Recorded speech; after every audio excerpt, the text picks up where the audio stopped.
Yes, എന്താണ്?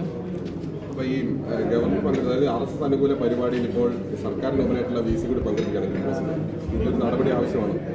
അത് അവർ ആദ്യം അത് കാര്യങ്ങൾ വ്യക്തമാക്കട്ടെ, എന്നിട്ട് അതിനകത്ത് നിലപാട് പറയാം. പൊതുവേ നമ്മൾ ശ്രദ്ധിക്കേണ്ട കാര്യങ്ങളുണ്ട്. ഇന്ത്യയിലെ എല്ലാ സംസ്ഥാനങ്ങളിലും, പ്രത്യേകിച്ച് BJP ഇതര ഗവൺമെൻറ്റുകൾ ഭരിക്കുന്ന സംസ്ഥാനങ്ങളിൽ സർവകലാശാലകളെ BJP ആഗ്രഹിക്കുന്നത് പോലെ ജനങ്ങളിൽ ഭിന്നിപ്പ് സൃഷ്ടിക്കാനുള്ള മതവർഗീയവൽക്കരണത്തിൻ്റെ പാഠശാലകളാക്കി മാറ്റാനുള്ള വലിയ ശ്രമം നടക്കുന്നുണ്ട്. അതിന് ഉത്തരവാദിത്തപ്പെട്ട സ്ഥാനത്തിരിക്കുന്നവരെയൊക്കെ തന്നെ ഈ നിലയിൽ ഉപയോഗപ്പെടുത്തുന്നുണ്ട്. ഇതിലെ മറ്റു കാര്യങ്ങൾ നമുക്ക് വിഷയങ്ങൾ വന്നതിന് ശേഷം കൂടുതൽ നിലപാട് പറയാം.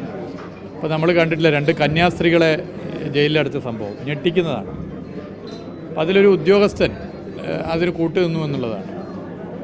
ഉദ്യോഗസ്ഥൻ ഈ 2 കന്യാസ്ത്രീകളെയും മോറൽ പോലീസിങ്ങിന് അല്ലെങ്കിൽ ഒരു പരസ്യ വിചാരണയ്ക്ക് വേണ്ടി ഇട്ടുകൊടുത്തു എന്നുള്ളതാണ് അതിൻ്റെ ഏറ്റവും വലിയ പ്രത്യേകത. അപ്പോൾ ഇതൊരു ഒറ്റപ്പെട്ട സംഭവമായിട്ട് നമുക്ക് കാണാൻ വേണ്ടി പറ്റില്ല. ഗ്രഹാം സ്റ്റെയിൻസ് ഉൾപ്പെടെയുള്ളവരുടെ ഓർമ്മകൾ ഇന്നും നമ്മുടെ മുമ്പിൽ ഇങ്ങനെ ജീവിച്ചുകൊണ്ടിരിക്കുകയാണ്. ആ ഘട്ടത്തിൽ വളരെ ബോധപൂർവം ഇത്തരം മതനിരപേക്ഷ ഇന്ത്യക്ക് പോറലേൽക്കുന്ന നിലപാട് BJP സർക്കാരുകൾ തുടരുകയാണ്. അത് കടുത്ത പ്രതിഷേധത്തിന് കാരണമായി മാറുന്ന സംഭവം. അല്ല, പ്രധാനമന്ത്രിയായിട്ട് ഇരിക്കുകയാണല്ലോ ഒരു വ്യക്തി. ഇപ്പോൾ ഒരു വ്യക്തി പ്രധാനമന്ത്രിയായി ഇരിക്കുമ്പോൾ സ്വാഭാവികമായിട്ടും രാഷ്ട്രീയമായി നമുക്ക് എന്ത് തരത്തിലുള്ള അതൃപ്തി ഉണ്ടെങ്കിലും പരാതി കൊടുക്കുക എന്നുള്ളതാണ്. പരാതി കൊടുക്കുക. എന്നാൽ ഇതേ പ്രധാനമന്ത്രി ഒരു സംസ്ഥാനത്തിൻ്റെ മുഖ്യമന്ത്രിയായിരുന്ന ഘട്ടത്തിൽ ഗുജറാത്തിൽ എന്തൊക്കെ പ്രവർത്തനങ്ങളാണ് നടന്നതെന്ന് നമുക്കൊക്കെ അറിയാം. ഇതൊരു രാഷ്ട്രീയ അജണ്ടയാണ്. BJP എന്ന രാഷ്ട്രീയ പാർട്ടിയുടെ അജണ്ടയാണ് പുറത്തേക്ക് വന്നുകൊണ്ടിരിക്കുന്നത്. അത് ഓരോ സംസ്ഥാനത്തിനും അനുസരിച്ചുള്ള നിലപാടാണ് സ്വീകരിക്കുക. കേരളത്തിലൊരു പ്രത്യേക അജണ്ട, കേരളത്തിന് പുറത്ത് പ്രത്യേക ഒരു അജണ്ട, ഇങ്ങനെയൊരു നിലപാടാണ് സ്വീകരിക്കുന്നത്. ഇത് നമ്മുടെ രാജ്യത്തെ എവിടെ കൊണ്ടുവന്ന് എത്തിക്കുമെന്നുള്ളതാണ് വളരെ ഗൗരവമേറിയ പ്രശ്നം. ഇതിൽ നമ്മൾ മനസ്സിലാക്കേണ്ടത് സർക്കാരിൻ്റെ ശമ്പളം പറ്റുന്ന ഒരു ഉദ്യോഗസ്ഥനാണ് ഇതിനെല്ലാ സൗകര്യവും ചെയ്തു കൊടുക്കുന്ന നില ഉണ്ടായത് എന്നുള്ളതാണ്.